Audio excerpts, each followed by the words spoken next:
Assalamualaikum warahmatullahi wabarakatuh. Qala al-mu'allif rahimahullahu ta'ala wa nafa'ana wa iyyakum bi'ulumihi fid dharain amin ya rabbal alamin.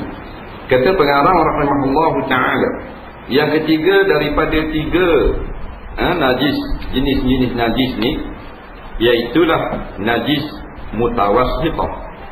Namanya nama najis. Dia ada nama dia. Pada zaman Nabi SAW, Nabi tak sebut mukhaffafah ke mughallazah ke mutawassithah. Ni ulama yang buat tarikh ni. Tapi dia buat bukan saja-saja. Ada sebab. Mutawassithah ni maknanya sederhana. Tak berat, tak ringan. Sebab apa? Sederhana cara basuh. Kalau ringan, mukhaffafah.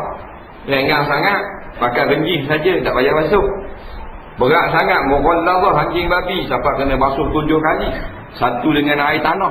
Kalau kita bubuh air tanah, kita basuh air mutlak saja 40,000 kali dah cuci. Berat kena ada air tanah. Ni ringan, tak ringan sangat, tak berat sangat. Pertengahan. Pertengahan tu mutawassithah. Iaitu segala najis yang lain daripada yang dua bahagi itu. Lain ada mukhaffafah, lain daripada mughallazah. Jadi najis mukhaffafah saja, najis mughallazah dua saja. Najis dalam dunia ni ada berjuta-juta lah. Banyaklah jenis najis ni, kalau nak kira sesa. Tapi hanya ada satu saja najis mukhaffafah, dan ada dua saja najis mughallazah. Satu najis mukhaffafah tu, iaitulah air kecil budak laki-laki yang masih ngopek ngemok dia, umur dia tak sampai 2 tahun. Tu saja najis mukhaffafah. Maknanya mughallazah pun gitulah, anjing dengan babi saja. Anjing dengan babi. Nata lain tidak. Jadi pada alam ni dua saja, anjing dengan babi itulah mughallazah. Air kecil dia, air peluh dia, air liur dia, air dia. Binatang lain tak. Walaupun binatang lain tu muka macam ke babi muka. Umpamanya kita jumpa beruk seekor, makna beruk ni muka macam babi. Hukumnya mutawassithah, bukan mughallazah. Dia gitu. Atau binatang lain kucing muka macam lembu. Tak ada, dia tak kira tu. Muka macam lembu, muka macam anjing, kucing. Dua sahaja. Jadi hak lain-lain daripada dua ni mutawassithah. Seperti tahi dan nanah dan darah dan dana dan mutah dan mazi dan wadi dan arak dan tuah dan barang sebagainya daripada segala benda yang cair lagi yang memabukkan, dan sekalian yang lain daripada yang tiga perkara itu suci juga. Baik, dia buat contoh situ. Seperti dia kata tahi. Tahi ni nanti hak keluar ke jalan belakang. Tahi itu orang panggil tahi burung, tahi orang, tahi kambing. Lain pada anjing babi, maka mutawassithah. Kena basuh dengan air sampai bersih. Kalau kita nak pakai perkara itu untuk melakukan suatu benda yang terleti atas kena bersih. Kalau benda tu tak syarat kena bersih, maka tak wajib basuh sampai bersih. Umpamanya tayar kita lenyek ke ayam, tak wajib basuh. Melainkan kita naik ke kereta atas surau, baru wajib basuh. Ni gonyoh juga air jiruh air lalu ni. Tayar bodoh. Benda dia nak jiruh air lalu, benda yang nak bersih. Dah tayar tu benda kotor, jiruh hadiah air sudah. Bukan syarat nak suci tayar, kata semayang dengan kereta-kereta, dengan semayang kereta pun tak juga. Baik, segala jenis tahi lah, menaikkan najis yang dimaaf. Najis yang dimaaf tu bab lain yang dia akan datang. Dia terang najis yang dimaaf. Macam tahi lalat. Tahi lalat tu maaf. Walaupun dia tahi, dia belok sungguh. Kita seperong dengan mikroskop. Kita pinjam dengan Dr. K. Toyo mikroskop. Kita seperong nampak tahi lalat tu kena dengan tapiah kita. Hukumnya najis yang dimaaf. Pasal apa? Pasal cek. Benda tu halus sangat. Sebab tuang cek. Mereka lalat negeri tu besar-besar berhenti. Baru dah maaf. Jadi maaf kena cek. Tak mahu umat Islam, tak mahu menyusahkan umat. Benda-benda halus itu tak apa kena periksa benar. Dia gitu. Jadi tahi apa benda ni hukumnya najis. Sama ada dia duduk di luar atau duduk dalam najis. Cuma kalau dia duduk dalam dia maaf. Dia tubik luar baru tidak dimaaf. Tahi kita tubik luar. Umpamanya tak. Maka kita sembahyang tak sah. Tahi duduk dalam sah. Nah, siapa dia sembahyang dalam perut dia tak ada tahi? Nak buat apa ni? Ada lama indah hotel. Nah, jadi silang syarak bekah ni tak suruh kita maknanya buang semua. Tak suruh kita buang semua. Siapa apa benda ni? Siapa kena kocok dulu. Nah, apa bersih tak lah. Dah, tak siapa tangga tu.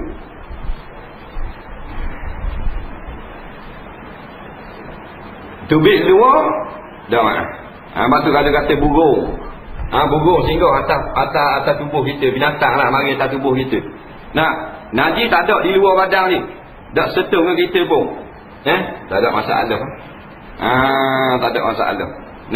Yang masalahnya najis di luar. Umpamanya kucing tu di dubur dia tu ada tahi. Tak tangga. Duduk luar. Dia pun naik atas riba kita. Boleh membatalkan sembahyang kita. Tapi kalau tak ada luar dalam perut kucing dia, tak batal. Ada orang kata batal tak kena. Kucing tengok tayak awal, kucing main duduk tariba, dia kata batal. Ambil ke mana lah batal? Tak batal. 5 dah atas duduk tariba itu. Tak tahu kata kucing. Malaikat najis duduk luar dia. Dia duduk atas kita, maka kita dikira menanggung sesuatu yang ada najis padanya. Baru dah sah semayang kita.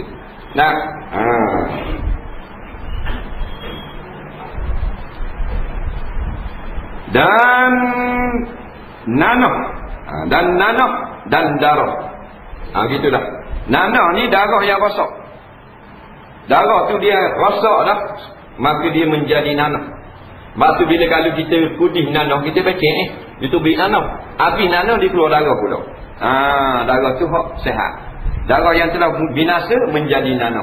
Tak, maka oleh kerana darah tu najis, maka nanah tu najis lah. Yang tak najis darah Nabi. Darah Nabi. Ulama sebutlah beberapa kejadian yang berlaku. Sahabat meminum darah Nabi berbekam. Di antaranya Ibnu Mulakin sebut dalam kitab dia Khasaisun Nabi. Pada Nabi bila berbekal, apa benda ni Nabi pun darah Nabi buah dalam bekal, maka sahabat pun mari minum. Bila Nabi tengok, Nabi tak kata haram. Nabi kata api neraka tak setuk orang yang ada dalam perutnya darah Nabi. Jadi orang sahabat lain nak minum, tak janganlah. Habis dia seorang ni. Orang lain baru tahu dia cerdik. Cerdik ada ke molek, ada ke cerdik ada ke jahat dia kau. Cerdik faham dah tu. Cerdik nak robok juga. Dan darah duduk dalam jasad kita ni dimaaf, tak jadi najis. Tubik luar najis. Darah yang keluar masa kita cabut gigi, jari telang masa semayang, batal semayang. Tapi kalau duduk dalam mulut tak batal. Sunat kita duduk. Cabut gigi dia memang darah lagi. Jadi nak semayang takkan tak boleh semayang cabut gigi. Cabut gusi pun wajib semayang. Jadi darah ada ni, kita telang batal. Telang je batal, tapi telang darah campungan je tu batal. Macam benda tiap-tiap yang membatalkan puasa batal semayang.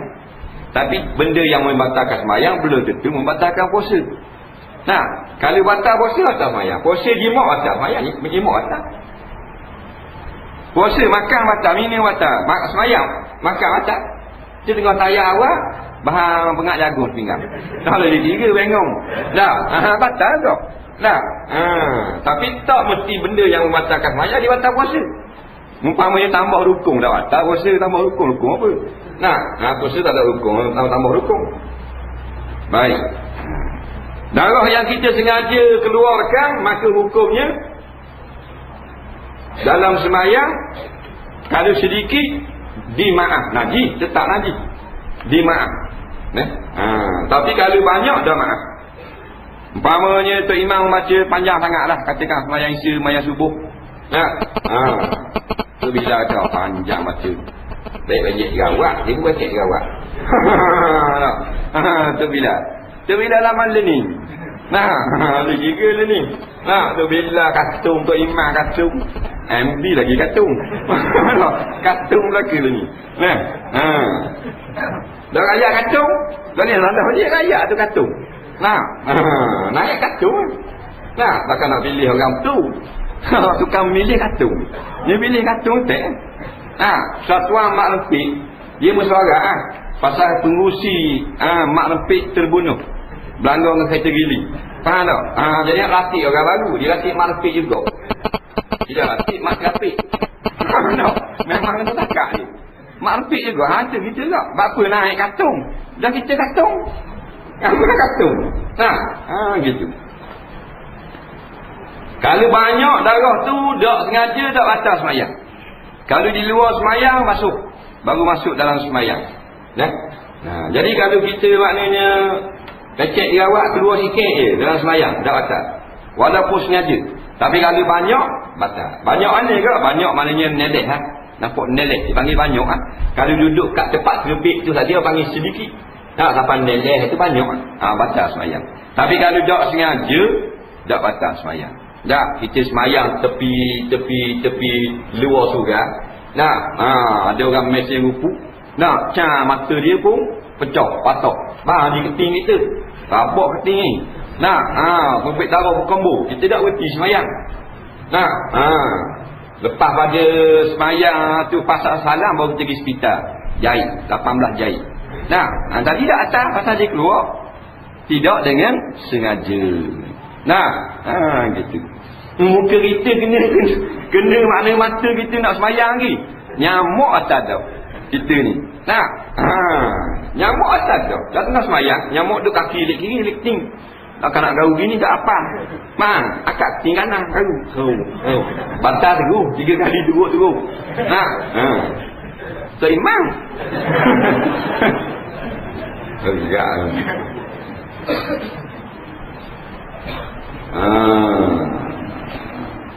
Dan danau ni air kong lah. Air kong lagi. Air dalam tubuh, air kotor. Dan mutah. Muntah tu lah, muntah. Muntah. Muntah najis. Pasal apa najis? Dia makanan yang bercampur dengan najis sebenarnya. Kita makan, bila makanan tu sampai tekak, kita pun mutah. Nak tidak najis. Sebab tidak angin mutah.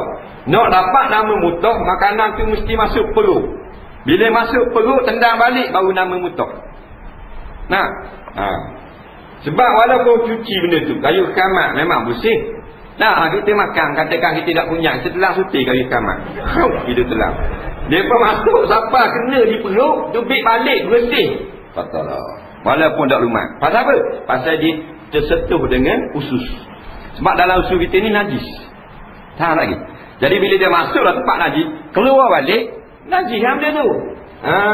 Maknanya kalau dapat dada, sampai dada, dapat tekuk. Kadang-kadang orang sebut panggil, orang sebut tak belahok. Belahok tu baik semula. Tak najis. Tak najis. Tu faham betul. Sekali yang sama ada kita mutah sengaja tak sengaja, najis belaka. Masalah nak kait dengan sengaja tak sengaja, masalah puasa. Kalau tak sengaja mutah, tu dah atas puasa. Sengaja mutah atas puasa. Tapi kalau bab najis, sengaja tak sengaja, bila dia nama mutah, hukumnya najis. Nak kenal dia nama mutah, siapa dalam macam budak-budak dia ngopek ngemok dia. Sampai perut dah tubik semula. Bau busuk hak tubik ke mulut. Jeluak dia panggil. Yang sebenar mutah kau. Tapi ada budak berkek. Orang Melayu panggil jeluak. Orang tua dah panggil jeluak. Pak Haji dah. Pak Cik jeluak tadi. Tu. Berani macam mu nak mampu dia jeluak apa mutah. Orang panggil mutah ke darah. Dia gitu. Benda sama je. Dan mazi ni iaitulah air pelincir. yang keluar ketika datang keinginan syahwat. Nah, itu mazi, dia najis. Tak watak, tak jadi junub, tetapi wajib mengambil wuduk kalau nak sembahyang.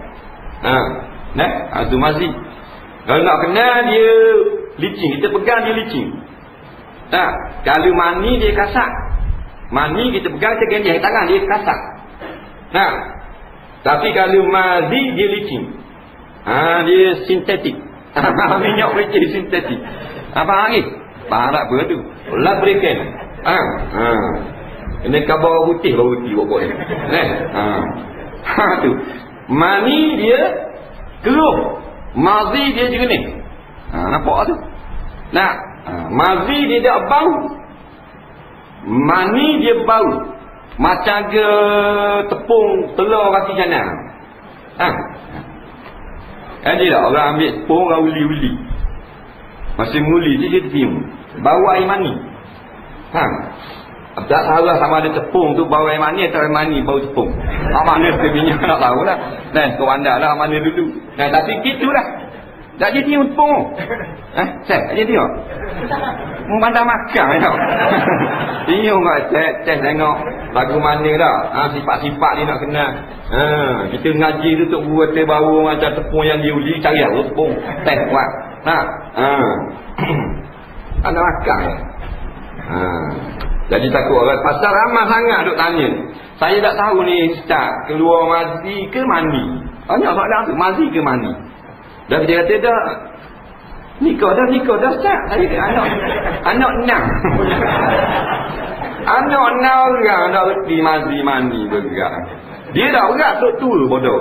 Dia ambil orang gitu buat natu bergerak. Tak tahu ke hukum tu. Kira Gostam Wira 1.6 pakai jadi lagi. Orang lain ni kau. Tunggu kat baca adik betul.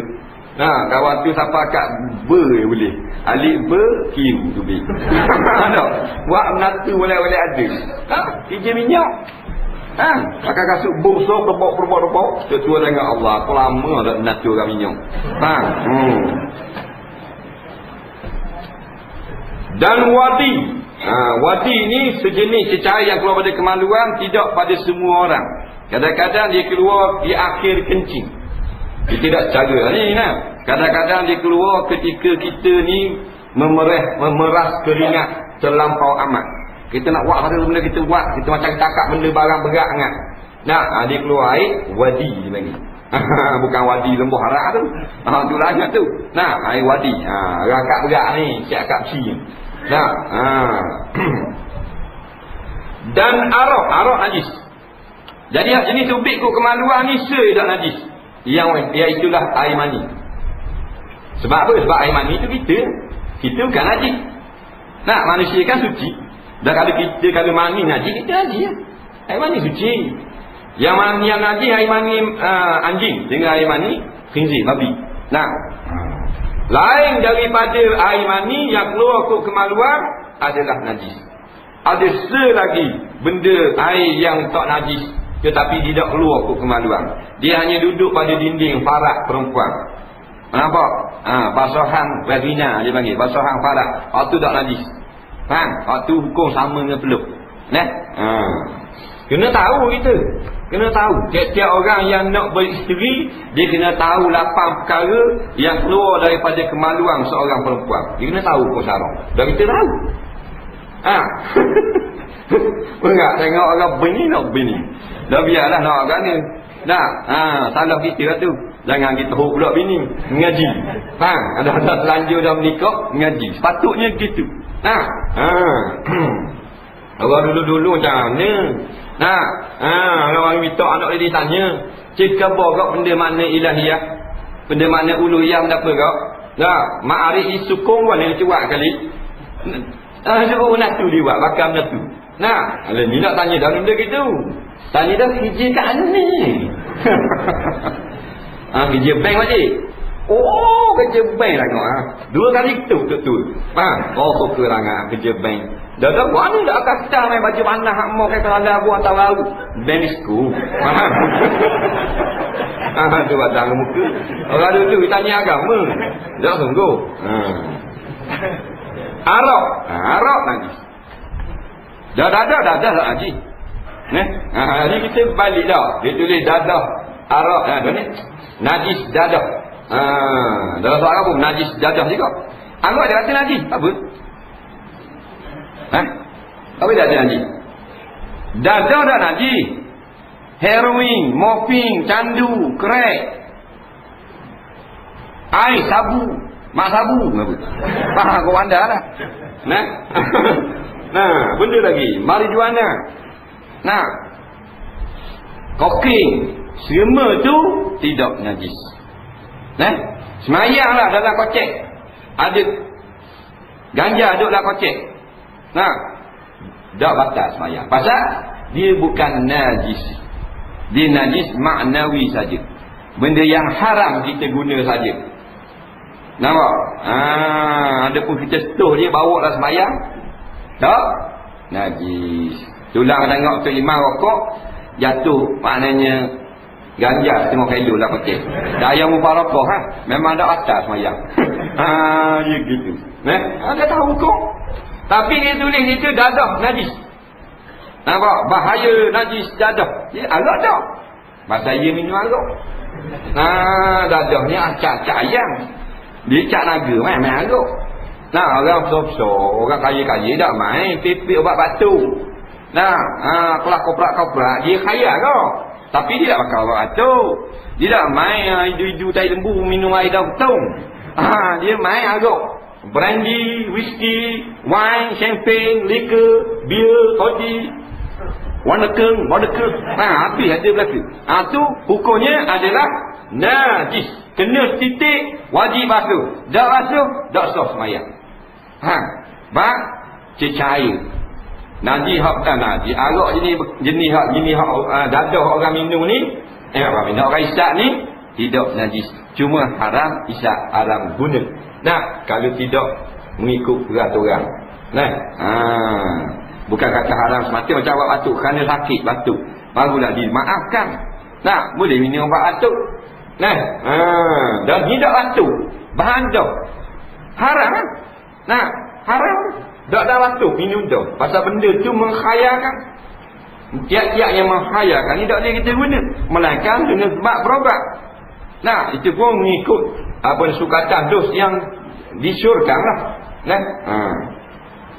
Tapi saya buat batuk ni kelebihan dia dia tak batuk pada bila-bila. Nak sekapar dah minum orang. Orang lain minum sesudu orang batuk dah. Tu pun dilarang membawa memandu kereta. Dia kata saya sesudu kat ustaz. Tapi sudu nasi. Sudu pun. Hukumnya haram tapi tidak najis. Ganja, kokain, apa benda ni, heroin, morfin, candu, kena di tubuh kita banyak sekali pun sah semayang. Arak setitik tak sah semayang, haram minum. Dadah kalau untuk perubatan halal. Arak untuk perubatan haram juga. Macam mana? Jahat arak ni kalau nak kira. Benda-benda yang najis lain pada arak, kalau darurah boleh guna buat berubat. Tapi kalau arak tak boleh. Arak tak boleh. Masa turun ayat haram arak, maka sahabat pun memecahkan botol terpayang arak masing-masing. Kerana takut haram. Seorang sahabat tu dia taruh arak. Dapat tahu pada Rasulullah tanya dia mu taruh arak. Apa mu taruhkan haram? Saya tak mau minum nak buat berubat. Tu yang saya taruh. Situ Nabi kata arak ni bukan obat, dia penyakit. Nampak? Dia bukan obat, dia penyakit. Oleh kerana Nabi kata arak adalah penyakit, maka sebulat suara ulama-ulama haram berobat dengan arak. Benda najis lain berlaku khilaf. Jadi arak adalah najis pada zahir dan pada batin. Pada zahir kena di baju kita tak sah semayang. Pada batin masuk dalam perut kita, Tuhan tak terima semayang. Dadah batin saja haram, zahir tidak haram, tak najis, tak kotor pun.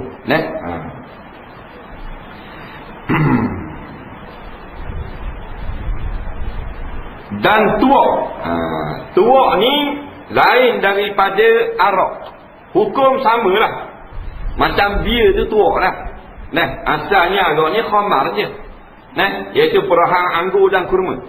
Nah, anggur kurma perang jadi mabuk minum dia panggil khamrun. Lain daripada tu dipanggil nabis. Nabi ni tuak. Nah, jadi lain daripada anggur. Biasanya anggur ni wine dengan champagne. Nah, dia panggil khamar bahasa Arab. Hak bukan daripada anggur seperti mana brandy, whisky, bukan anggur lu beras. Daripada gandum, stout daripada Bali. Jenis stout. Bali dia perang Bali. Jadi arak dipanggil stout, dia perang gandum jadi arak dipanggil beer. Nah, nama lain tu. Nah, campur dua tu jadi whisky. Kaki tak atas jalan. Tapi semua tu ada sifat yang sama, iaitu iskar, menghilangkan akal, memabukkan fikiran. Bila gitu, samalah hukum arak. Kullu muskirin khamru. Tiap-tiap benda yang menghilangkan akal, hukumnya adalah arak. Wa kullu khamrin haramun. Maka tiap-tiap apa yang dikatakan arak, hukumnya haram. Nah, hukumnya haram.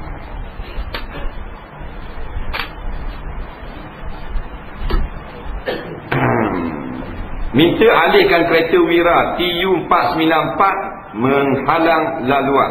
Tolong alih segeralah. Nah, jangan balik, alih sikit. Wira TU494.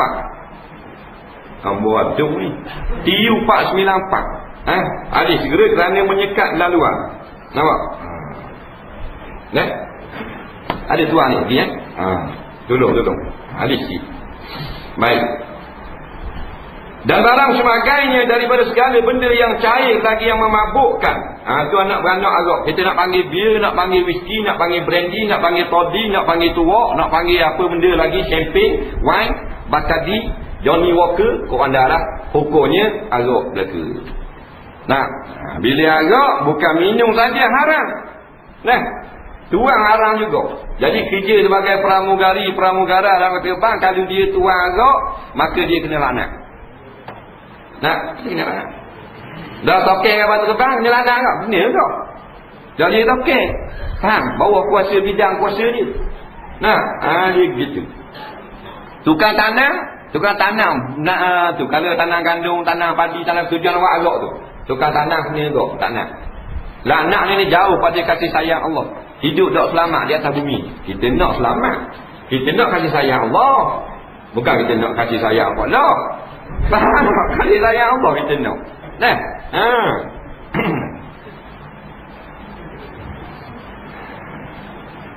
Tu arak. Nah. Yang terlibat belaka tu, dia belaka. Nah, yang terlibat. Kerja kedai arak, cashier arak, tukang akak, tukang gebar lori arak. Bahkan kalau kita kerja pam minyak, kita tolong pam minyak dalam bank arak, kita bertanggungjawab juga. Faham? Nampak gua ni? Sebab kita tolong ni. Tuhan kata dah, wala ta'awanu 'alal ismi wal 'udwan. Jangan, mana haram kamu tolong perkara dosa. Maka dengan sebab kita tolong isi minyak, dia boleh berjalan, meneruskan perjalanan, pergi harta perkara mungkar. Nah, tu kena jaga situ. Nak kerja pam minyak, nak jaga situ. Sebab tu kena belajar hukum syarak tu baru buat kerja. Orang siapa yang masuk dalam satu perkara tanpa belajar hukum syarak, dia akan tenggelam di dalam benda-benda yang haram rohitnya. Nah, nak buka hotel, ngaji hukum syarak tu, bak hotel baru mudah berdosa. Bak kalau kita jadi tuan hotel, kita membenarkan pasangan yang belum berkahwin mahram duduk dalam satu bilik, kita tahu dah kita bertanggungjawab. Kau sia cek dosa. Banyak tokai hotel boleh. Dan nak beritahu, kena ada. Kalau kita ragu, kena minta surat nikah. Faham? Dia gitu. Tidak lah, leh. Lepas tu kita nak jawab kan, padang gitu dah lewat hotel. Kita ada asal kerja hotel. Macam nak rutung. Banyak lagi kerja. Jadi dia kata, banyak benda dia boleh. Nak pergi sewa rumah orang. Kalau benda tu kan nak buat wasiat lah rumah kita. Tak boleh kan? Kita akak sewa tu, saya sewakan rumah ini dengan kepada awak dengan bayaran RM100 sebulan. Tak sah dah. Pasal apa? Tujuan kita tahu dah nak buat wasiat. Tak sah dah sewa situ. Nak pergi sewa rumah orang, kena mengaji ni. Walhasil semua perkara kena mengaji. Mengaji ni bukan untung ustaz. Untung orang mengaji lah. Nampak? Tu guru biar mau. Habis pitih kau beli tanah awak, pondok awak, merasa habis itu gitu. Nah. Ya. Jadi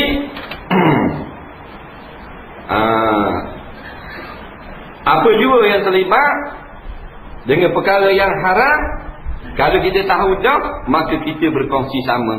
Tidak diterima alasan saya bekerja, saya tak redha, tak boleh. Dalam Islam tak ada itu. Saya tak redha, saya hanya kerja. Kalau kerja tu hanya semata-mata cari makan, walaupun dia buat benda haram, tapi saya tak redha. Jadi betul kata Dr. Masyidah. Boleh jual tubuh, boleh jadi pelacur, bukan redha. Makan anak-anak. Dalam sama kita. Benda haram, redha tak redha, bumi Allah Ta'ala luas. Yang boleh ketika darurah, seperti mana Ammar bin Yasir, yang dipaksa mengucapkan kalimah kafir. Kalau dah ucap, nak tikam dengan lembing. Itu baru darurah. Dan ni kalau kita tak kerja jadi pramugari, apa tikam dengan lembing? Nampak? Ni orang nak tikam dengan lembing, mak dengan ayah dia rabak dah, mati situ le. Kerana tak berucap kalimah kufur, tetap atas Islam, bunuh lalu. Tinggal anak pula Ammar. Ammar pun darurah, dia pun kata kalimah kafir. Maka orang pun lepas tak bunuh dia. Itu baru darurah. Faham darurah? Faman yang turra, barang siapa yang masuk, jatuh ke dalam lembah kepayahan. Mana tak nak tubik tau, melainkan kena langgar dulu, hukum syarak. Itu baru tu darurah. Ni dah banyak pilihan. Banyak tak boleh jadi pramugari dah apa. Dan kalau main akad Arab kita, banyak kerja lain boleh. Banyak kerja jadi tumbuk belacang boleh. Tak masalah. Jual tu jual ni. Banyak benda boleh buat. Dah haram, tak ada kira. Ataupun atas nama kerja, atas nama majikan, haram tetap haram. Dia berbuat kata, saya tak reda, orang suruh sodok surat dah kerja saya. Saya tak boleh, saya tak buat, boh Allah. Tak kira, mu tukang sodok kau. Terlibat sama. Itu jaga dalam bab Allah.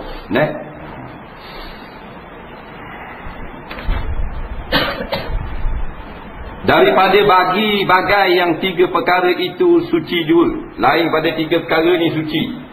Lain pada najis mutawassithah, lain daripada najis mukhaffafah, lain daripada najis apa benda ni mughallazah. Benda suci tu. Dia tak sebut dalam bab-bab najis. Katakan inu atau air liu, bukan najis. Air liu bukan najis. Air liu, baju kita ni bahan dia air liu. Berteguk ni, dada ni. Tak atas mayat. Pasal apa? Dia bukan najis. Dia hanya benda yang kotor. Benda kotor. Haram sengaja kena kepada orang atau tempat-tempat suci. Dia suci, tapi kita sengaja kena benda yang suci, haram. Seperti orang nak buka Quran, dia ambil dengan liu. Haram. Jaga baik. Buka Quran kan?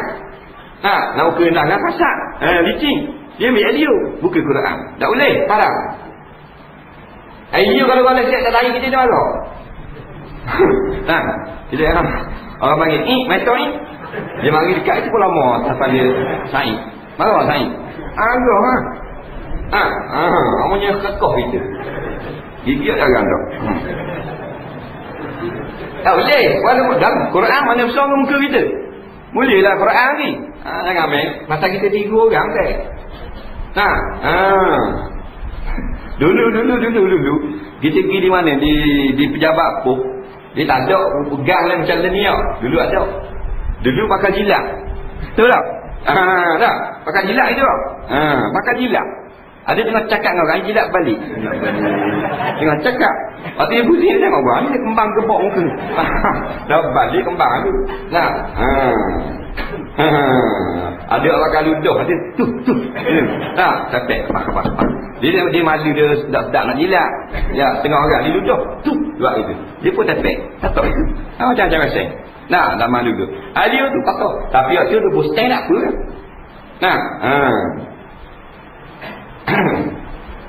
Quran tak boleh.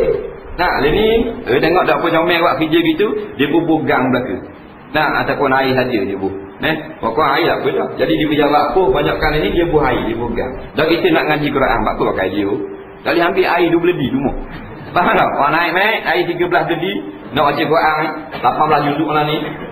Mula pada cukup air sampai barang air. Pasal kita 3 orang. Mujur lah dulu kita tidur tu dia ambil dengan dia. Kalau orang yang kita tidur dia main ambil kata hidung, memang kita barang kata hidung kok. Jenis copyright control. Bukan minggu belaka. Tak boleh Quran kena hormat. Lah, letak bawah dah apa lagi? Dah haram lagi kalau kita letak atas latak. Haram ni ambil alih rubuh kena di Quran.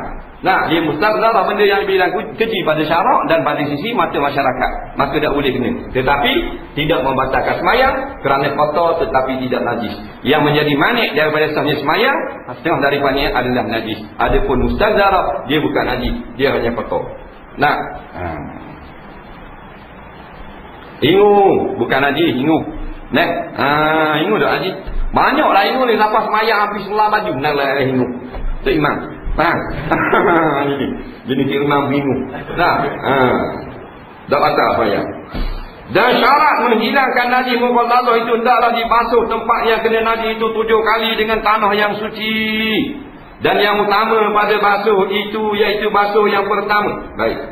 Nak menghilangkan najis mughallazah atau benda yang terkena jadi mutanajis dengan sebab mughallazah, maka caranya iaitu dah sama-sama kita reti dah 7 kali basuh. Salah satu daripada basuh air tanah. Semuanya berasal daripada 3 lafaz hadis saja. Salah satunya hadis sahih.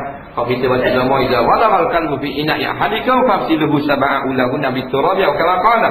Bila datang seekor anjing, dia jilat dalam beldi kamu kan dia nak minum air, maka beldi kamu itu jadi najis. Nabi dak khabar mafhum situ jadi najis. Dalil Nabi suruh cuah dalam hadis yang lain, maka fafsilu hendaklah kamu basuh tepi baldi itu 7 kali.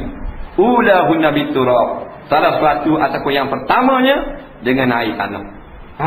Jadi cara dia air tanah ni kita ambil air tanah betul boleh. Air tanah sungguh macam mana? Lepas hujan lopok. Kasar hak tanah naik ke bukit-bukit, lopok dia tak jernih air dah. Dia keruh dah. Tu dikira air selup dah. Boleh. Air tanah dia panggil. Hak tu jadi sendiri boleh juga. Ambil air tanah tu, tu basuhan pertama. Caranya kalau tahi anjing, kena buang dulu tahi tu. Air dia tu. Buang tu. Ambil dengan sabuk dulu. Alih dulu tinggal kesangnya saja. Hak tu baru basuh 7 kali. Nampak? Jangan jiru dengan tahi-tahi gitu. Buang tahi dulu. Buang tahi anjing tu dulu. Kalau basuh air kecil anjing, kita kasak dengan sabuk dulu. Ambil dulu. Buang benda tu dulu. Hak nampak mata. Bekas tu kita basuh 7 kali. Jadi air tanah ni sama ada jadi sendiri seperti dalam lopok-lopok, atau kita buat sendiri. Kita ambil air sebeledi, kita pergi ambil tanah bawah. Ambil kita campur dengan air. Sekadar mana jadi keruh, maka nama air tanah. Lagi tak keruh, tak dapat nama air tanah. Bila tak dapat nama air tanah, tak lagi boleh buat bersuci. Dah keruh lah, maka dia panggil air tanah. Tak ada masalah. Dia dah mesti sebeledi. Tengok kadar najis.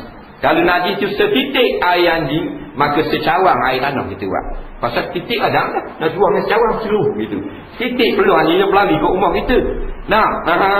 Anjing berlari ke rumah kita. Kejar je kaki. Faham tak? Kita tengok perlu anjing tu ngecik atas latar papan rumah kita tu. Atas papan tangga. Nampak terang? Atau air liur dia. Takkan sebeledi air tanah. Pandai-pandai tak? Tak madunya secawang. Kita ambil air cawang, air kosong. Ambil tanah, campur dengan sudu. Kucau yang nampak keruh macam air tek. Air tanah tu. Tapi jiru lalu jangan tinggal tak tangga. Barang di bini kita melok air tanah dengan air tek. Jadi kita pun jiru. Padang pasal 2-3 titik. Hak kata sebeledi ni nanti banyak. Air kecil banyak. Dia gitu. Bukan syarat sebeledi. Dengan basuhan. Basuhan ni ulama dah kata sebeledi, sesudu, semakut, secawang, sekadar. Tengok kadar najis. Sekira-kira air yang kita cuah itu mengatasi keluasan najis, maka itu adalah sah pada syarak. Kemudian 6 kali itu dengan air yang mutlak, air bersih. 6 kali dengan air bersih. Kalulah dia kecing atas tanah, bawah rumah kita itu tanah luar, mari anginnya kecing, maka memada dengan kita jiru sekali saja air bersih. Tak payah air tanah. Ambil air bersih sebeledi, jiru je. Maka dia jadi air. Jiruhan yang pertama jadi air tanah. Jiruhan yang 2, 3, 4, 5, 6 menjadi air bersih. Sebab 1, 2, 3, 4, 5, 6 tak mesti kita buat 2, 3 kali gitu. Dikira jiruh gitu, dia adalah menerima 6 kali tertik. Maka dikira boleh dah. Air tanah pakai sekali ibuh itu je. Kalau dia kecil atas tanah. Tak. Kalau lah maknanya kita masuk dalam sungai keruh. Katakan sungai tu keruh, air hulu turun. Ataupun mana ada tasik belakang rumah kita ada lopok, air tapi besar lah. Kita mengalir dalam air tanah tu saja 7 lakong, maka dikira suci kaki kita. Kena air kecil anjing tadi. Cing anjing kena ditapak kaki. Kita pun kesal dulu. Bila rupu. Kesal itu kita ngarung dalam air. Ngarung dalam air tu. Kita ngarung 7 langkah ulama kata. Dikira 7 kali tu. Tak ada masalah. Dah? Air sungai tu lah. Bukan air seluk tu. Kalau nak jalan tu air mana air kuning tu lah. Air bersih tu. Air kuning tu air bersih tu. Cuma dia warna tu. Sebab air hulu.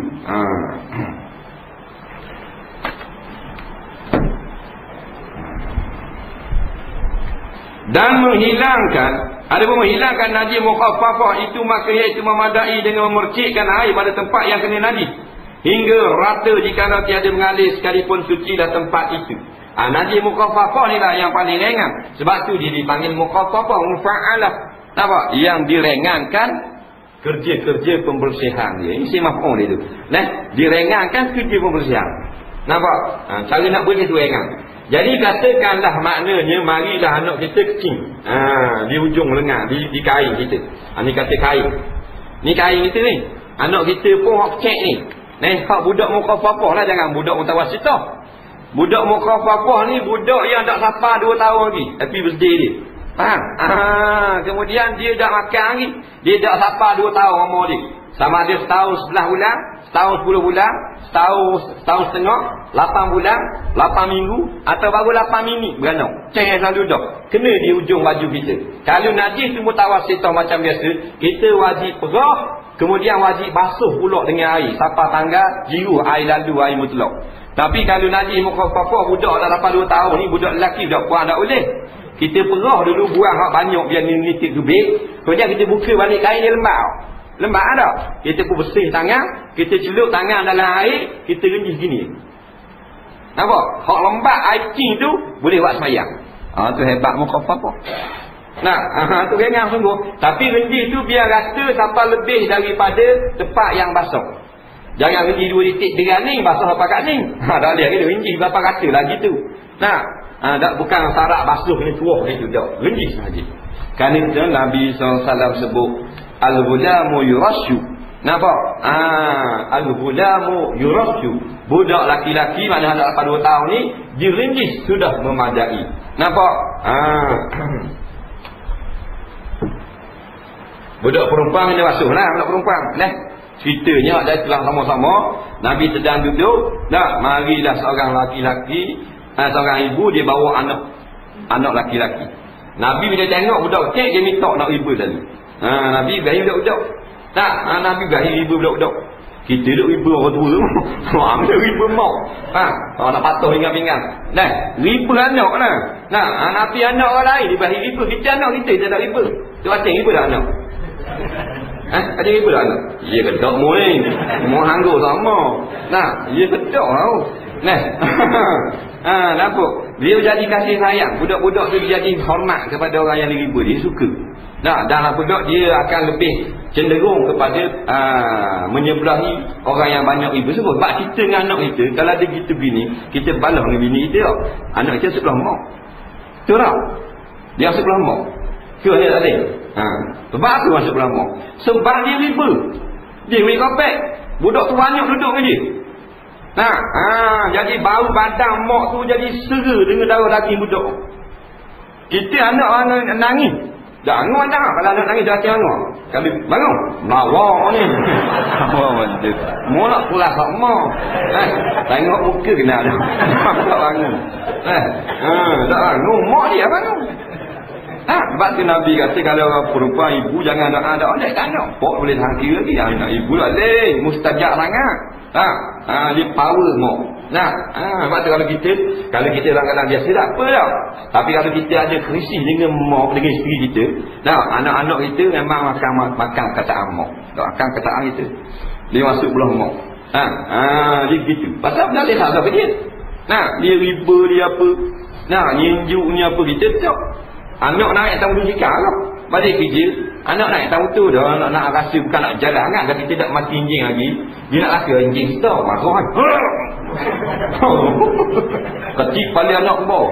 Ayuh pakai mana ada teka. Orang Nabi tengok anak orang minta riba. Tapi bila riba datang seminit, budak ni pacau kecil. Nak jadi cerita. Kecil. Jadi orang pun unggah nak ambil budak ni buat lari.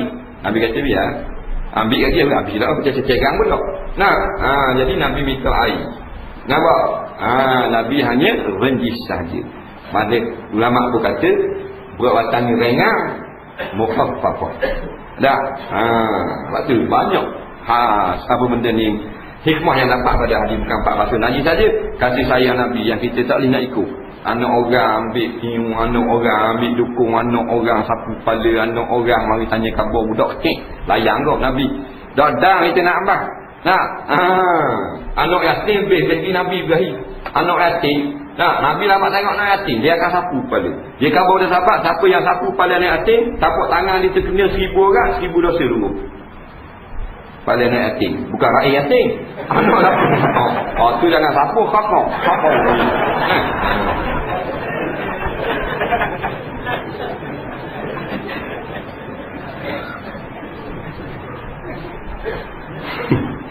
Dan cara menghilangkan najis mutawassithah itu adalah menghilangkan rasanya dan baunya dan dimaaf jika tertinggal warnanya juga. Kerana kesukaran menghilangkan dia kan bau atau warna. Tetapi jika tinggal rasa dan bau sekaligus, maka itu najislah. Dan jika sukar menghilangkan dia kan najis sekalipun baik. Najis mutawassithah, air kecing, air berok kita. Darah, nanah apa semua. Iaitulah kita buang benda tu kalau ada. Kalau tinggal bekas saja baru basuh terus. Umpamanya teh ayam, ada teh ayam tu lekat di kaki kita, kita buang teh ayam tokor tu dulu baru kita basuh. Tapi kalau lekat kesan dah macam darah tu kena di baju kita. Darah tu tak ada hak meleleh tu, cuma hak lekat warna. Tu tak payahlah buang, akan basuh selalu. Tapi kena hilang 3 sifat, warna, bau dan rasa. Ada kalanya dengan rasa. Dapat kita ketahui. Ada kalanya dengan warna, ada kalanya dengan bau. Yang paling banyak sifat kita kenal dengan warna dan bau. Rasa jarang-jarang. Kita basuh baju kena teh ayam hitam, teh ayam munat. Umpamanya. Kita tengok hitam tu dok tanggal, bau tak ada. Kita basuh dah pun sabun dimakan. Tapi kalau kita basuh lebih kurang pakai buat-buat dengan ganyan-ganyan gitu, maka warna dok tanggal dah maaf. Dia maaf ni setelah kita basuh mengikut kaedah yang disuruh oleh syarak. Syarak suruh buat kerja dulu. Kita buat kerja, kita basuh. Basuh umpur sabun, umpur kelorok, umpur apa, tak tanggal juga. Ada masih lagi warna hitam dia degil macam darah. Ukurnya esok dah. Begitu juga kalau warna itu telah hilang. Jadi hak bau saja. Bau lagi hakim, air kucing. Warna lah apa? Kita pun basuh lebih kurang air gitu. Bila kita semayang, bau lagi air kucing. Kena kodok semula semayang. Sebab kalau kita basuh tu, baru tu ditanggal. Dia boleh hilang. Tu kena basuh. Bila kita basuh dah sungguh dah tanggal juga, maka ulama kata dimaaf. Melainkan dua-dua ada bau dan warna. Tapi kata kau bau dan warna kalau kita buat sungguh sekalipun dah tanggal juga, hukumnya dimaaf juga. Balik kepada dimaaf belaka. Waktu yang penting usaha. Lepas usaha barulah datang maaf, penerimaan daripada Allah. Sebab tu kita tak apa dak menang. Tak menang lah tu. Ada hikmah ni. Kalau kita menang tak kambu. Tengok UMNO menang, ada mana kambu? Ayam tak rebah lagi. Ke ada? Ada jamu benda. Tahu tak? Sini jamu. Tak ada jamu dia tengok. Kedah lah berbit tu. Mengetah tak berbit kedah. Kita tak ada tak mengetah. Lepas ubah apa tinggal. Tak ada waris habis dia. Nak bagi saka tak ada. Pok darahnya meleh orang. Mok darahnya meleh orang. Malam ni kadang kalau kita mari sini rugi. Bakar ayam. Bakar ayam. Dipanggil ni chicken Q. Chicken Q bukan babi Q. Chicken Q. Maknanya tu dak weh mengetah tapi rahmat. Moleh lembur, moleh kobal, moleh ayam, moleh itik, agak betul tak ada ni. Kalau ada betul, ngehutu-hutu. Dah benar benda. Biskut Mary dah akang ni. Benar tu kata. Ini kebesaran Allah Subhanahu Wa Taala. Boleh sedih ada buku pakaian dengan beg-beg payang wudu benar selori balik barang. Ramai bagi tengok. Babi sangat. Sebab apa? Berebut jawatan kuasa, dapat kuasa cari kekayaan. Salah cari kekayaan begitu. Tapi orang kemamak lah untung. Nah, ambil lah ke mamang kan. Nah, tak. Tolok juga lah orang ke mamang. Kita dah memang dah sampai dah kemajuan. Jauh dia ni orang ke mamang. Tak jauh mana ke Ijai. Nah, tunglah orang ke mamang. Ya, bodek. Mudah-mudahan dapat petunjuk. Nah, mudah-mudahan dapat petunjuk. Tak dapat petunjuk kau kita speak tak perlu. Bumi ni bukan bumi siapa, bumi Allah Ta'ala. Muat molek okey. Ada molek boleh. Fali ghayyirhu bi yadihi. Aku ubah dengan tangan. Dan lagi najis mudah-mudahan itu terbagi pada dua bahagi. Pertama najis aini namanya, iaitu barang yang dapat oleh panca indera akan rasanya dan baunya dan warnanya dan baunya warnanya. Maka syarat menghilangkan rasanya dan baunya. Dan keduanya najis hukmi namanya, iaitu barang yang tiada dapat oleh panca indera akan rasanya dan baunya dan warnanya, iaitu kemih. Kemihnya air yang kering. Maka syarat menghilangkan najis itu hendaklah mengalirkan pada air pada tempat najis itu dan memadai dengan sekali jua, dan tiada disyaratkan niat membasuh najis itu. Baik. Najis ni pula sama ada mutawassitah, mukhaffafah ataupun mughalladhah. Dia ada dua bahagian pula. Yang pertama dia panggil aini, yang kedua dia panggil hukmi. Ainiyun, hukmiyun. Aini ni maknanya najis yang kita nampak. Nampak lagi. Macam budak tu anak kita kecil. Nak cek tatatan nampak tegang masuk. Tu aini. Panca indera boleh nampak. Sama ada dengan lihat, dengan dengar, dengan rasa.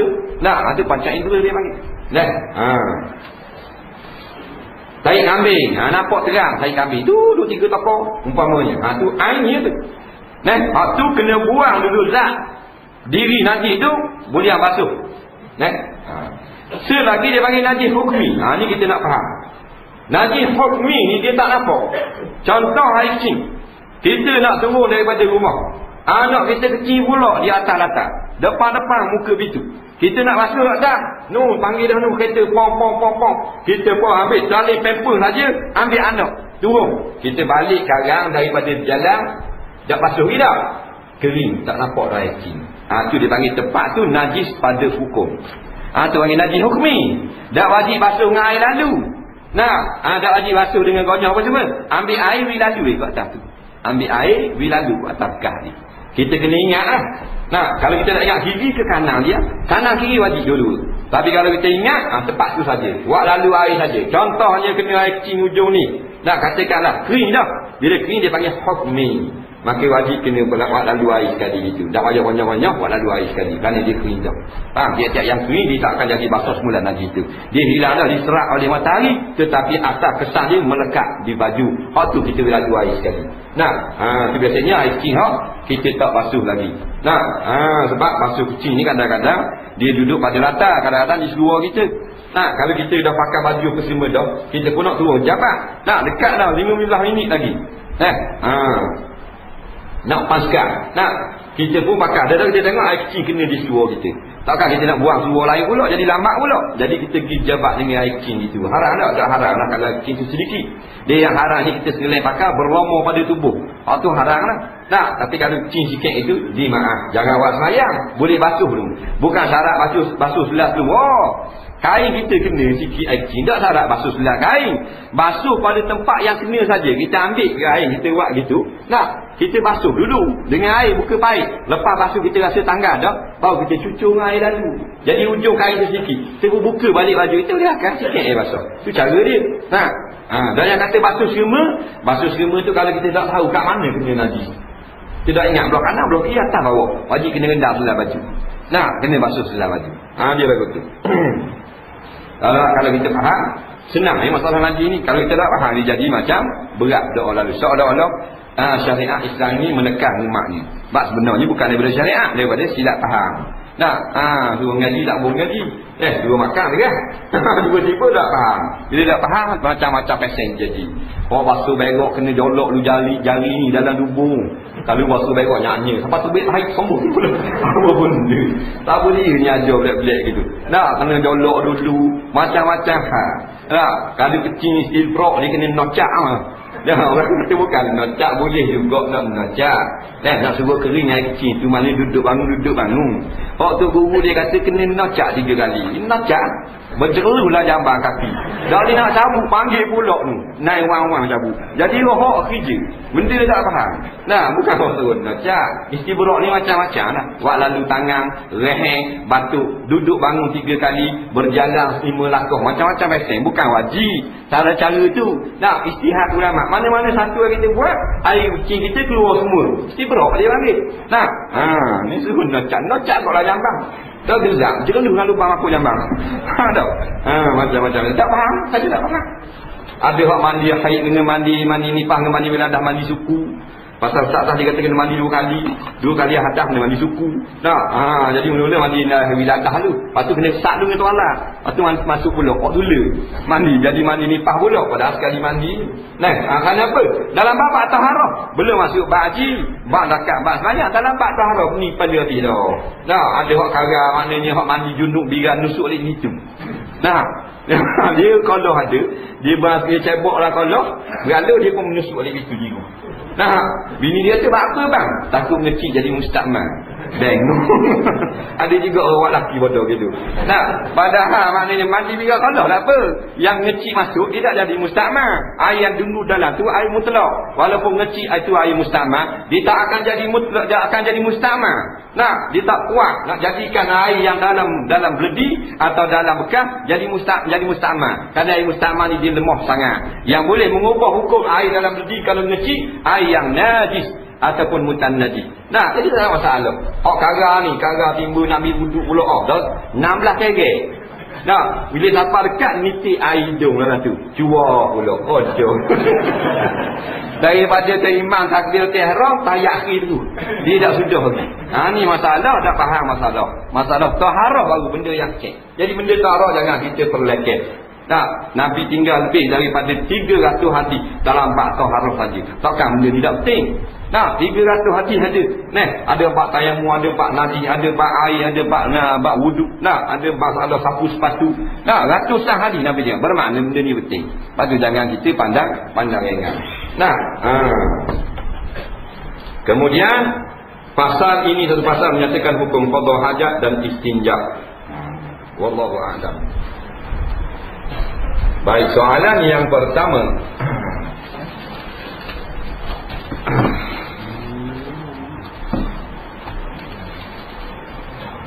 Bagaimanakah caranya saya nak berwuduk sedangkan sebahagian jari kaki saya luka dan doktor nasihatkan tidak boleh kena air? Adakah saya kena tayamum? Baik, sebahagian daripada jari kaki dia luka tak dia kena air. Dia tak balut tapi tak dia kena air. Nak ambil wuduk lagu mana? Kita jawab rekan-rekan sudah. Kerana caranya begitu mudah. Mula-mula kita ambil wuduk dulu. Pasal mula-mula ambil wuduk, basuh muka. Muka dah sedia. Ambil wuduk dulu. Nah, bila ambil wuduk, basuh muka, basuh muka, basuh tangan. Basuh tangan kanan, tangan kiri, tangan kiri, sapu kepala. Kepala, telingalah sunat. Lepas tu kita basuh kaki kanan macam biasa. Siapa kat kaki kiri, 3 batang jari tak boleh kena air, doktor kata. Boleh kita ikut dia. Tadi doktor. Maka kita basuh dulu anggota yang tak sakit. Mana jari yang tak sakit, buku lali tumit, basuh dengan air. Tak berani nak basuh jiru gitu, ambil buat dengan perlahan. Boleh buat dengan perlahan, ambil. Akak dengan jari gitu, tak mesti jiru, buat lalu air gitu. Siapa kat jari yang tak boleh kena air tu, kita bertayamum. Ambil debu.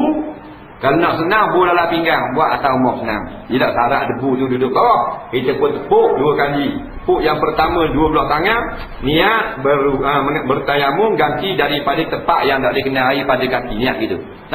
Bila dah tepuk gitu, sapu di muka. Biar rata gitu. Lepas tu tepuk kali lagi tangan kanan dan tangan kiri gitu. Buat lalu celah ni. Debu tadi. Jangan semi dah ada debu. Ataupun debu semi dah cerah, keras muka. Debu tanah. Debu tanah. Itulah cara dia. Itu cara dia. Sebab apa? Sebab wuduk kita dah habis lagi. Nak kenakan ujung jari tadi luka. Kena bawa pula tak baik. Maka kena tayamum. Tayamum wa in kuntum marda. Boleh tu. Dan jika ada dalam keadaan sakit, boleh. Baik. Soalan seterusnya.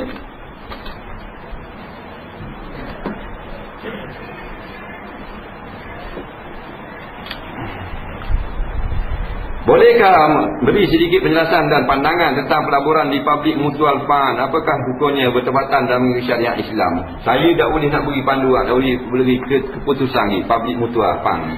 Dah, kerana masih lagi dalam kajian pakar-pakar syariah. Dah selesai lagi, tengah buat kajian. Kerana nak kata halal tu pun dia ada sedikit benda yang diragukan. Nak kata haram tu ada cara akad, cara Islam. Dah, jadi sabar dululah. Tak salah masuk lagi kalau kita tak tahu lagi. Kalau kita nak keputusan juga, tanya orang tahu keputusan. Tapi tak dapat lagi keputusan. Cara dia ni sebenarnya panel syariah yang gatik tak mestinya halal. Panel syariah kadang-kadang tu buat mengawui macam tanda halal lah. Tak mesti ada panel syariah benda tu halal. Tak mesti tak ada panel syariah benda tu haram. Hal ni macam-macam boleh berlaku le ni. Pelik-pelik le ni.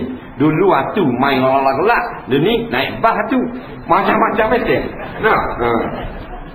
Bolehkah beri sedikit pandangan berkenaan dengan menadah atau mendengar kuliah kitab tanpa ada kitab? Sebab di kawan ni saya tengok ramai yang ada tanpa masing-masing tiada kitab. Dak macam tempat lain apa komen kitab pula. Komen kita mana kalau kita nak jadi nak dapatkan, nak belajar dirah boleh jawi, kita nak ada kitab. Kalau kita nak mudah buat rajakan, kita beli kitab. Kalau kita nak jadi ustaz, kita nak dengan ada kitab. Dia gitu. Tapi kalau kita nak dengar saja tak ada masalah. Tapi bukan orang orang belajar, orang mendengar. Tak apa dah. Sebab 3 golongan, kun aliman au muta'alliman au mustami'an. Wala takunni rabi' fatahli. Mu jadi dirimu untuk guru. Dari jadi untuk guru orang ngaji ni kena ada kitab. Tak boleh ada kitab pula pasal kitab mahal. Maklumlah kat 3 riyal suti ni. Jadi maknanya dengar saja. Dengar saja tak ada masalah. Jangan jadi golongan kelepat. Untuk guru dak, ngaji dak, dengar saja pada hari juga. Terus kata duduk dalam, duduk luar pada hari juga. Maka fatahli kam pasti akan binasa. Punah jahanam, jeng kering habis. Ini tak ada masalah. Cuma kalau kita nak alim, kena ada kitab. Kaedah ni kena ada kitab. Nak alim lah, nak pandai lah. Kalau kita nak pandai. Tapi nak dengar tak apa dah.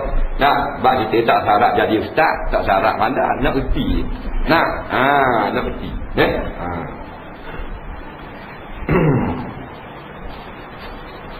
Soalan seterusnya. Saya muskil tentang anjing dan babi. Saya ada kali pergi kebun dan terdapat banyak lorong-lorong dan tapak babi. Bila saya bersih kebun menembas percikan lalang. Pokok kecil yang ada lorong-lorong babi tadi terkena pakaian. Adakah pakaian tersebut perlu disamak? Dan bila pakaian terbasuh dengan peluh, adakah tubuh saya juga kena samak? Bagaimana caranya hendak mengatasi masalah was-was? Terima kasih. Baik. Kalau bekas laluan babi pada semok lalang, lepas tu kita lalu pula, maka kena di pakaian kita. Pakaian kita basah, kena pada embung-embung pagi umpamanya basah lah. Biasa kalau orang lalu rumput pagi dah. Maka bekas tu laluan babi anjing. Jawabnya wajib basuh dah. Kalau kita berat belah terkena pada badan kita baru wajib basuh. Tapi kalau kita tak yakin lekat sedap di badan kita atau pakaian kita, sunat je basuh. Dia kena akid dah situ, tak mesti wajib basuh. Atas kita. Jangan nampak lelek-lelek pakai tak kena lagi. Jadi dalam keadaan itu tak mesti kena. Tapi tu kalau kita tahu tu memang laluan dia, bila basah nak ikhtiar nak cermaknya sunat kita basuh. Tapi tengok pakaian itu kalau kita nak jadi suci, tak dapat tidur 7 kali sekali dengan air tanah. Tapi pakaian tu nak buat noreh saja, tak ada masalah pun kalau kita nak basuh suci siapa boleh buat sembahyang. Kerana nak buat noreh saja. Maka tu kita seluruh air biasa, kalau nak bersih biasa, bukan bersih siapa boleh buat sembahyang. Kerana seluruh tu buat noreh saja. Umpama orang kerja pemain kereta, utang betul habis luar. Lepas tu kena kucing-kucing. Dia tak basuh pun tak apa. Dia bakal basuh lebih kurang gitu. Kerana bukan awak jadi terima sembahyang. Luar tu tak akan awak sembahyang. Tapi kalau lalu kadang gitu, sunat kita basuh. Melainkan yakin nampak air kecing babi tu kena di pakaian kita, dan pakaian kita tu memang kita nak buat sembahyang, tak dapat tidur 7 kali sekali dengan air tanah. Soalan seterusnya. Allah. Pakai kopiah, serban dan jubah itu sunat ke sunat harus? Apa hukum menabur bunga di atas kubur? Baik. Kopiah, serban dan jubah sunnah ke sunat ke sunnah? Sunnah harus. Jawabnya sunnah Nabi SAW. Orang tanya ulama-ulama besar, di antaranya Syekh Ali Jadul Haq, di antaranya Syekh Hasanain Muhammad Makhluf. Dijawab kedua orangnya dalam kitab namanya Fatwa Syar'iyah. Kalau Syekh Hasanain Muhammad Makhluf ni mufti besar negeri Mesir, dijawab pada juzuk yang pertama pada masalah semayang tanpa memakai kopiah.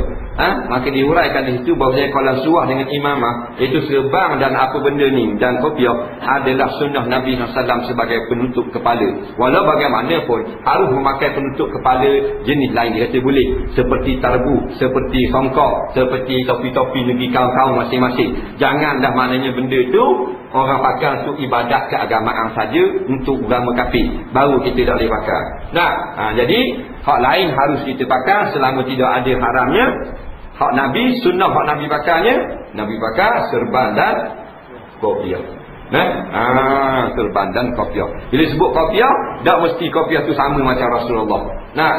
Sebut benda kain yang dijahit kemudian dibuat sebagai penutup kepala, dia letakkan serban di atasnya, maka dalam dia panggil kopiah. Tapi bila bersegi di atasnya dia panggil tarbus. Itu kaedah dalam kitab Lisanul Arab dikata lagu tu. Kena kopiah. Jadi jubah pun begitu juga dalam kitab Syarh Sunnah. Dalam kitab Syarh Sunnah, kitab ni kitab syarah hadis, mengatakan jubah dan gamis adalah dua pakaian Rasulullah SAW. Bila dia pakai maka hukumnya menjadi sunnah. Kemudian ada pula seorang mufti dia kata tidak sunnah jubah ni pakaian Arab hak lama dah. Jawabnya perkataan ini ditolak kerana ulama-ulama mujtahid mengatakan sunnah. Mu baru kelas mufti kapung. Dah pula bohmu tak jadi mufti besar. Dan ni jatuh terus dah. Jadi tak buat check down. Jadi hak tidak ni. Dia kata bukan, dia kata pakaian Arab. Keluar. Ni lepas ni pakaian orang Arab, adat Arab. Dah naik kuda, tak sunnah. Naik kuda. Kan sunnah Nabi dah, belajar naik kuda. Sunnah dah. Dah orang Arab naik kuda dah. Orang tu naik kuda dah. Dah Arab jangan Nabi dah naik kuda dah. Apa dah kata bukan sunnah? Ada orang Arab. Berenang sunnah Nabi tak? Ke dah? Sunnah Nabi dah. Dah sebelum zaman Nabi orang berenang. Apa dah kata hak jahiliah zaman dulu berenang? Dah, walaupun ada orang dulu buat, tapi kalau Nabi kasih benda tu, Nabi berakhir benda tu, dia jadi sunnah.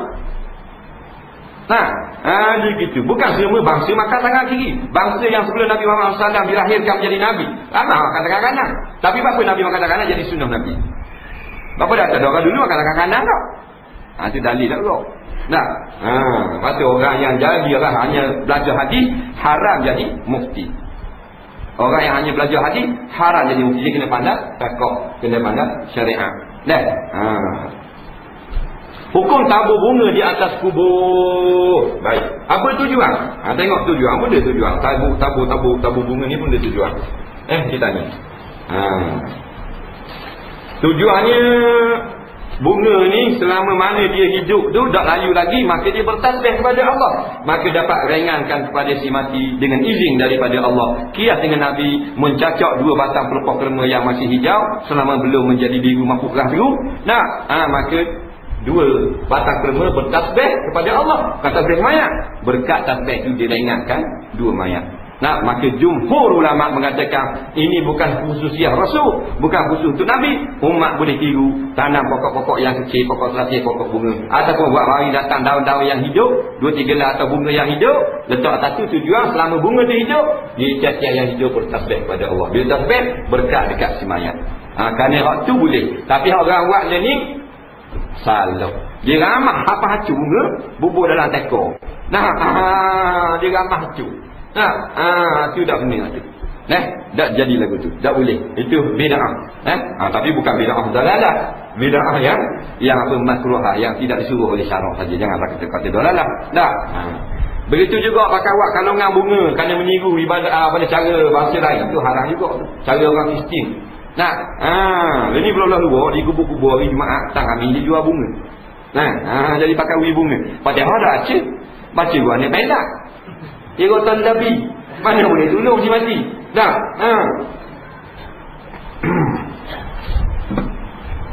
Soalan seterusnya. Ada dua lagi soalan. Dua tinggi. Ini boleh. Nampaknya sudah menjadi amalan kepada BN bila tiba musim pilihan raya, mereka memberi sogokan kepada rakyat dalam bentuk wang, makanan, pakaian yang lain, sehingga kan pondok markah PAS pemuda kau jadi markah BN. Soalan apakah sogok kami tidak salah di sisi BPH? Salah jawab ni tak salah lah. Nah, tak salah lah dari pihak parti pemerintah yang salahnya hak dak mereka. Hak dak mereka ni buat apa salah belaka, buat umur salah, buat masjidnya hak dak. Kalau pihak pemerintah buat kasino tak apa, boleh buat kasino. Jadi mereka boleh tak? Jadi kita buat surau boleh tak? Tak boleh, mari tanya, ada pelang? Orang buat kasino je banyak kita tanya pelang. Orang buat karaoke, buat joget, buat pusat snooker, nah, kelak dandut apa dah kita tanya? Orang diri surau kita tanya, ada pelang? Pelang kepala bapakmu? Tapi dah jawab gitu. Nah, nak buat rumah Allah, patut alhamdulillah, boleh buat. Saya jabat tanah, tapi dah buat. Itu. Orang beriman kan? Nah, bumi Tuhan buat ni bumi Allah, milik Allah, bukan milik badangan. Bukan milik dia gitu. Milik Allah Subhanahu wa ta'ala. Segala Tuhan jadi ada pada bumi ini seperti kayu dengan semi dengan apa, semua tujuan untuk agama Allah. Di mana saja kita boleh buat rumah Allah sesuka hati kita, kerana bumi Tuhan punya tanah. Nah, tiba-tiba nak buat hak Tuhan tanah marah, boleh buat. Hak Tuhan tanah suruh buat, tak boleh buat. Itu lah. Jadi tak payah tanya salah tak salah. Nah, keadaan sekarang ni bila maknanya orang yang berkuasa, nah, hak salah jadi betul. Nah, kita hak betul ni jadi salah. Apakah Islam juga tidak salah kerana tiada kedengaran teguran daripada alim ulama tentang rasuah politik seperti yang diamalkan dalam pemilihan mesyuarat Agong UMNO, dan perkara ini telah dibawa pula ke dalam pilihan raya umum yang menyebabkan lebih ramai lagi orang terima rasuah. Kabur sama dah dalam ceramah, dalam kuliah. Dah, kalau atas sogokan atas nama wang, dah ada hukum-hukum yang tertentu. Kabur sama dah. Dah. Tak nak pertikah ni. Cuma dah orang tak boleh dengar. Tak boleh dengar. Ulama ni dia kabur sama, belebeh sama, tapi dia macam anak dengan ayah lah dengan mak. Mak dia kata, dia kabur, anak kata belebeh. Nah, kena oleh dah dalam 2 patah, mak lari. Nah, ada pula tengok mak terus, dah dengar terus. Nah, jadi dah siapa di telinga belum tentu ikut. Nah, belum tentu ikut. Ni. Asal kata ulama, taja dah ada ni. Orang lawan. Ada balik juga besul. Apa pandangan mengenai situasi yang mana rasuah politik ini telah berjaya membutakan mata rakyat untuk melihat kebenaran di akhir zaman? Tak boleh nak kata jauh. Nah, maknanya syaitan ni jalan syaitan ni jalan yang diharamkan oleh syarak. Di mana-mana lah dengan apa juru cara sekalipun, dalam segi akhlak ke arah syaitan, budak-budak jadi dari segi hiburan ke arah syaitan, dari segi maknanya pilihan raya ke arah syaitan, benda haram saja. Nah, bukan hanya satu kes, macam-macam kes sebenarnya. Inilah janji-janji syaitan. La uyannakum ajma'in illa ibadaka minhumul mukhlasin. Pasti aku akan sesat ataupun aku seleweng atau aku maknanya hasud akan manusia keturunan Tok Adam ini yang aku tak boleh hasud, yang tak akan termakan pujuk rayu aku, hamba-hambamu yang ikhlas beragama. Itu kata. Orang yang mukhlisin tak boleh nak diganggu gugat oleh syaitan. Ni Allah 4,000 4 tak jadi apa. Dasar kata dua ya, kalau Tuhan nak ubahkan seseorang itu, nah, ni gelap mata. Dasar kata Allah kita tak kenal Quran. 30 juzuk Quran duduk dalam dada. Nah, rebah lepak molek-molek ada. Lawan perjuangan umat Islam. Nah, tak ada berjuzuk pun. Adik peta dak habis. Mak rempik sokong Islam. Tengok songek tu, takbir. Allah Akbar. Tengok songek mutu. Tu bingung je tengok. Tu nak mana api zaman.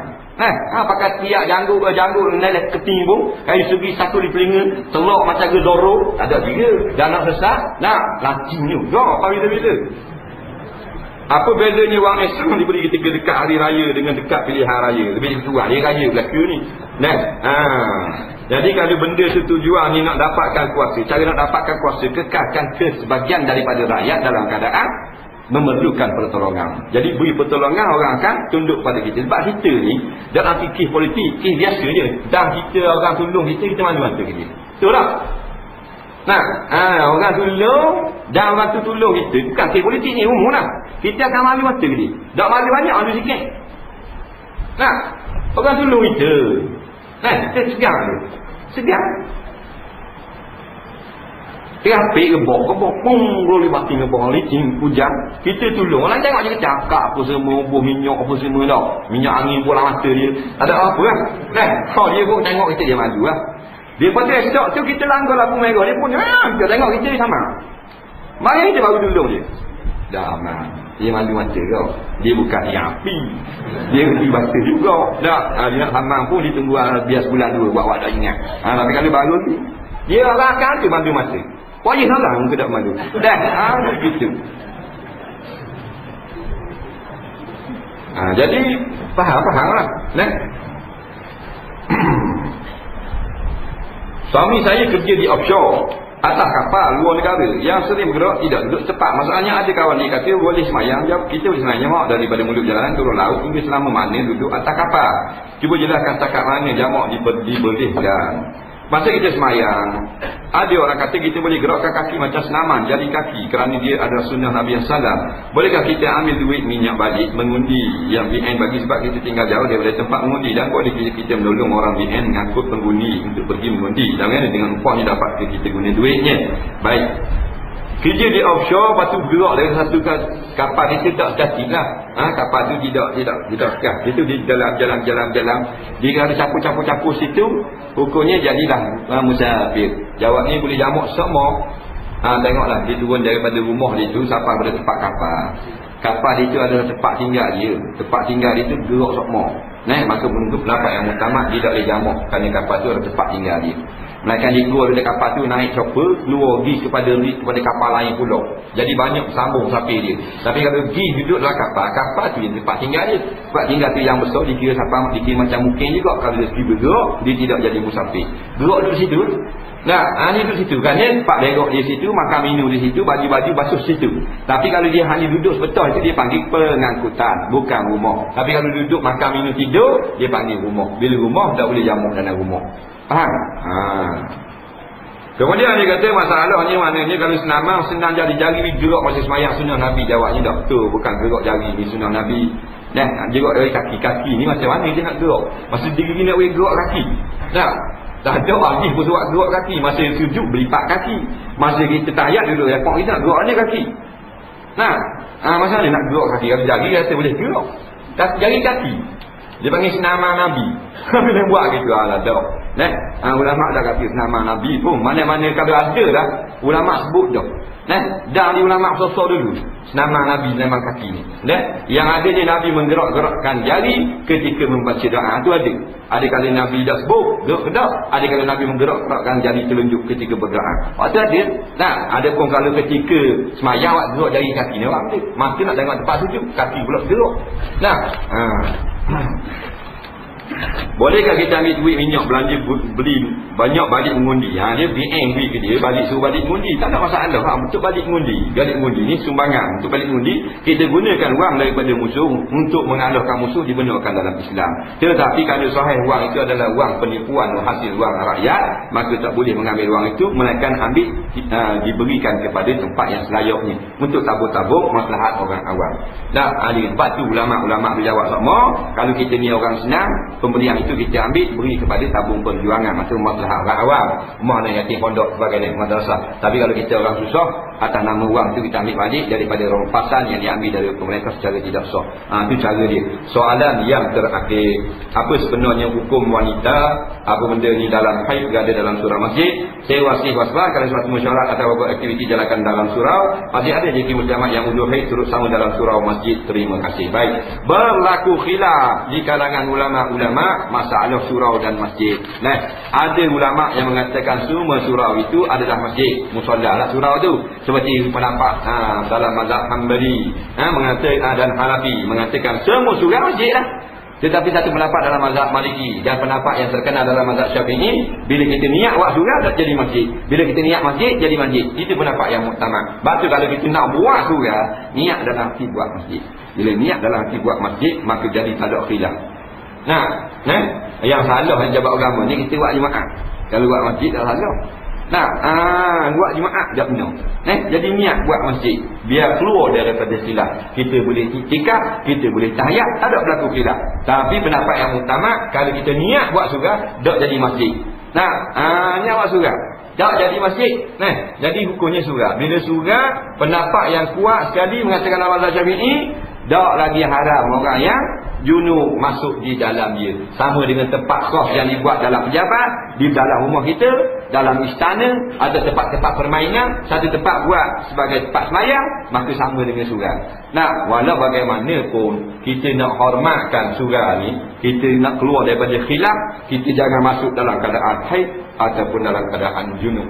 Nah, supaya keluar daripada khilaf. Al-khuruj minal khilaf mustahabun. Keluar daripada pertikaian ulama itu disunatkan untuk agama.